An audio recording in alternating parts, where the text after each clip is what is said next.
नमस्कार, मैं वो अभिषेक त्यागी। दिल्ली ब्लास्ट के बाद लगातार पल पल के अपडेट हम आप लोगों तक पहुंचा रहे हैं, लेकिन जिस वक्त फरीदाबाद में डॉक्टर पकड़ा गया, उसके पास जिस तरीके से हथियार पकड़े गए, उसी के बाद से ये अंदेशा जताया जाने लगा था, शक था कि शायद दिल्ली के आसपास कुछ बड़ी घटना घट सकती है। उसके बाद से ये शक जताया जाने लगा था। सुरक्षा एजेंसियां लगातार चाक चौबंद थी कि दिल्ली में कुछ बड़ी साजिश रच रहे हैं आतंकी, बड़ा कुछ करने का प्लान है। और शाम होते होते दिल्ली के लाल किले के पास जिस तरीके से एक वैन में ब्लास्ट होता है, उसके बाद जो शक था वो यकीन में बदल गया। और जाहिर तौर पर अब इस वक्त खलबली मची हुई है पूरी दिल्ली में। मतलब सुरक्षा एजेंसी जहां चाक चौबंद है, पुलिस ने सुरक्षा व्यवस्था एकदम चाक चौबंद कर दी है। आसपास की मार्केट पूरी तरीके से सील कर दी गई है, सीमाओं को एकदम सील कर दिया गया है। कुल मिलाकर इस वक्त सुरक्षा एजेंसी जो है वो चाक चौबंद, और दिल्ली पुलिस ने भी अपनी निगरानी तेज कर दी है। मेरे साथ स्क्वाड्रन लीडर अक्षर चोपड़ा जी मौजूद हैं। अक्षर सर, किस तरीके से देख रहे हैं इस ब्लास्ट को, और क्या मतलब जिस तरीके से फरीदाबाद में वो डॉक्टर पकड़ा गया था हथियार के साथ, उसे किस तरीके से कनेक्ट कर रहे हैं इसके साथ? Thank you Abhishek ji for having me. बहुत ही दुखद खबर है ये, और 2005 के बाद दिल्ली में इतना बड़ा ब्लास्ट देखने को मिला है जी। और जिस तरह से सिर्फ आज सुबह ही, इनफैक्ट मैं आपके चैनल पर था और हम यही कवर कर रहे थे कि जो 350 kg एक्सप्लोजिव पकड़ा गया है, जिससे 10 से 15 आईईडीज मैन्युफैक्चर हो सकते हैं, वो बहुत बड़ा ब्रेक थ्रू था। लेकिन सिर्फ वही नहीं, अगर आप देखें पिछले कुछ महीनों में जो गुजरात एटीएस ने पकड़ा है, तेलंगाना में, उसके अलावा एमपी में, और उसके बाद जालंधर, जेएनके, हर जगह पे ये लोग पकड़े जा रहे हैं। इसका मतलब है ये पूरी कंट्री की मल्टीपल सिटीज और टाउन्स में ब्लास्ट का प्लान कर रहे थे। अब जब इस तरह के ब्लास्ट होते हैं, इसमें ऑफ कोर्स एनआईए जो है, एटीएस है, ये अपना काम करेंगे, पूरी तरह से इन्वेस्टिगेशन ऑन रहेगी। लेकिन कहीं ना कहीं ये कंफर्मेशन आ रही है कि ये एक टेररिस्ट अटैक था। कौन से ग्रुप इसमें इन्वॉल्व था उसकी अभी किसी ने पुष्टि नहीं करी है, ना किसी ने अभी तक इसने किसी ग्रुप ने ओनर्स लिया है।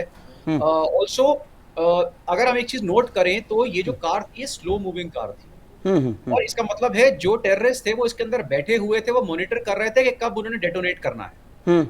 जब डेटोनेट हुआ तो इतना अमाउंट ऑफ आईडी, उसके इतना अमाउंट ऑफ टीएनटी या आरडीएक्स या अमोनियम नाइट्रेट जो भी उसमें पाया जाएगा, अभी वो फ्रैगमेंट्स जब उसके फोरेंसिक में चेक होंगे पता लग जाएगा, वो इतना ज्यादा अमाउंट में था कि लिटरली 100 मीटर तक दूर उसके पार्ट जाके गिरे हैं। 8 लोगों के वहां पे परखच्चे उड़ गए हैं, साइड की गाड़ियां सारी उड़ गई हैं। इसका मतलब इंटेंसिटी ऑफ ब्लास्ट बहुत हाई थी। और अब इस समय अगर हम देखिए अफरा तफरी है लोगों के मन में, फिर वही डर है, और वही डर बिठाने की कोशिश करी जा रही है जो आज से 2013 से पहले हुआ करता था। लेकिन इस समय अगर मैं आपको बोलूं तो पर्सनली मेरे ख्याल से कल सारे जो मेजर स्कूल्स हैं या ऑफिसेज हैं या जो भीड़ भाड़ वाली जगह हैं, उन्हें थोड़ा सा क्लोज कर देना चाहिए। हमारी जो टीम्स हैं उनको चारों तरफ, ऑफ कोर्स जो हमारी एनआईए की टीम है वो पूरी तरह से चौकस रहेगी। लेकिन इस समय लोगों पे एडवाइजरी जरूर जारी करी जानी चाहिए कि प्लीज भीड़ भड़ाक वाले एरिया से बिल्कुल दूर रहें कुछ दिनों के लिए। सर, आपने भीड़ भड़ाक वाले एरिया का जिक्र किया। अगर हम देखें कुछ दिन पहले साकेत से 2 लड़के पकड़े गए थे, नौजवान। उनका प्लान था कि साकेत मॉल को उड़ा देना, क्योंकि वहां पर भीड़ बहुत रहती है। पार्किंग में ही उनका मकसद था कि हमला करना है।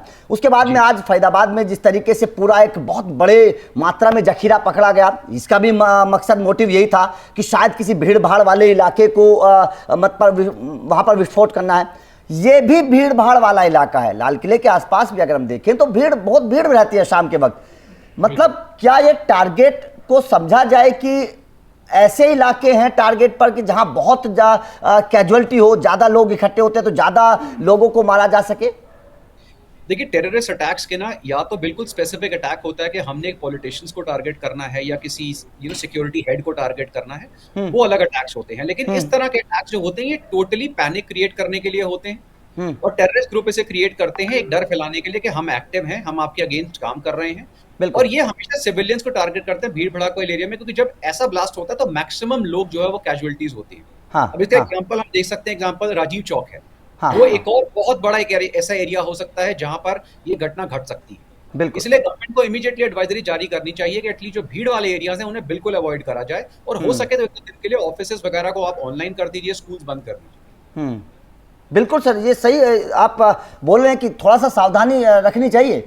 लेकिन यहाँ पर सर एक सवाल खड़ा होता है, मैं आपसे जानना चाहता हूँ, आप बखूबी जानते हैं इस चीज़ को, कहाँ फेलियर रहा होगा, किस तरीके से इतना सारा जखीरा यहाँ पर दिल्ली तक, राजधानी तक आ गया होगा सर? कैसे समझ रहे हैं इस पूरे मामले को? अभिषेक जी, जब भी ऐसी कोई चीज होती है, इतनी बड़ी घटना होती है ना, तो उसके पीछे पूरी चेन ऑफ कमांड होता है। ऐसा नहीं है कि कोई बिना इंटरनल हेल्प के इतनी दूर तक हमारी कैपिटल तक आ जाए। डिस्पाइट ऑफ द फैक्ट कि पिछले इतने सालों में हमारी जो इंटेलिजेंस एजेंसीज हैं वो बिल्कुल अपनी पीक पे काम कर रही हैं। बहुत टेरर मॉड्यूल्स उन्होंने बस्ट करे हैं। ऑपरेशन सिंदूर के बाद ये जो एक्टिवेशन है ये दोबारा बढ़ी है, दोबारा ये रिएक्टिवेट हुए हैं, और कहीं ना कहीं हमारी इंटरनल पॉलिटिक्स इसमें इन्वॉल्व है, पॉलिटिकल पार्टीज का भी इसमें हाथ होगा। 100% जब वो एनआईएस में इन्वेस्टिगेट करेगा वो निकलेगा।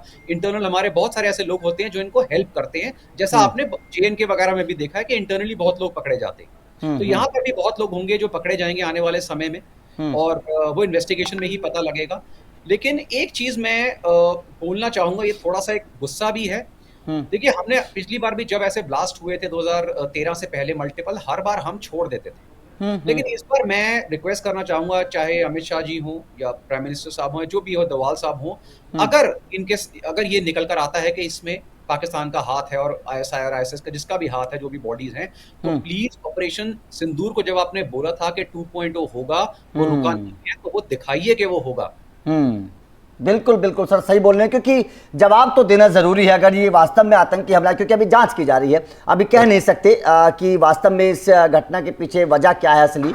लेकिन अगर वास्तव में पाकिस्तान का इस पर हाथ है तो जाहिर तौर पर इसका जवाब जरूर देना चाहिए, क्योंकि जिन लोगों की जान गई है वो जाहिर तौर पर एक बहुत बड़ी क्षति है भारत के लिहाज से। और एक तरीके से सवाल भी खड़े हो रहे हैं सुरक्षा एजेंसियों पर कि कैसे पूरा मतलब दिल्ली तक अगर इन लोगों की पहुंच है तो आप अंदाजा लगा सकते हैं कि मतलब कहीं भी कुछ भी हो सकता है, क्योंकि इस वक्त बड़े सेंसिटिव जोन में दिल्ली है। और यहाँ पर जिस तरीके से हमने देखा बाबा बागेश्वर की यात्रा निकल रही थी, उस यात्रा के इर्द गिर्द अगर हम 15 दिन पहले देखें तो 15 दिन पहले साकेत में पकड़े जाते हैं, उसके बाद में आज जो यात्रा का मार्ग है वहाँ से पकड़े जा रहे हैं। तो मतलब कुछ ना कुछ बड़ी साजिश है जिसके संकेत मिल रहे हैं। और सर, क्या आपको लगता है कि मतलब ये शुरुआत है, कुछ एक दो घटनाएं इस तरीके की और भी आने वाले दिनों में कुछ हो सकता है सर? देखिए, बिल्कुल हो सकता है। इनफैक्ट ये हम ये बोल रहे हैं कि ये उनका फेलियर है। हाँ। जो देखिए, मैं ये नहीं मानूंगा, क्योंकि आप सोच के देखिए 150 करोड़ के इस देश में कितना मुश्किल है कुछ उन चंद टेररिस्ट को कहीं कोने से खोज के निकालना। जो हमारी इंटेलिजेंस एजेंसीज ने पिछले इतने महीनों में पता नहीं कितने लोगों को पकड़ा है और कितने केजी एक्सप्लोजिव पकड़े जा रहे हैं, लेकिन कहीं ना कहीं अगर एक भी मिस हो जाता है तो ऐसा इंसिडेंट हो जाता है। इसका मतलब है हमें अब टारगेट करना है मास्टरमाइंड को, रादर देन कि हम इन लोगों को पकड़े। इनको तो पकड़ना ही है, ये तो रेगुलर काम है, लेकिन जब तक मास्टरमाइंड टारगेट नहीं करेंगे तब तक इसका सोल्यूशन नहीं निकलेगा। सोल्यूशन नहीं निकलेगा और सोल्यूशन निकालना पड़ेगा। खैर, लगातार अपडेट आप लोगों को देते रहेंगे, पल पल की अपडेट लगातार आप लोगों को देते रहेंगे। बाकी लगातार सर हमारे साथ बने रहिएगा, क्योंकि बाकी खबरों पर भी अपडेट लगातार देते रहेंगे। दर्शकों से निवेदन है, पैनिक बिल्कुल भी ना हो, सब कुछ जांच के बाद लगातार अपडेट आप तक पहुंचाते रहेंगे कि आखिर इस ब्लास्ट के पीछे की हकीकत क्या है। Thank you very much.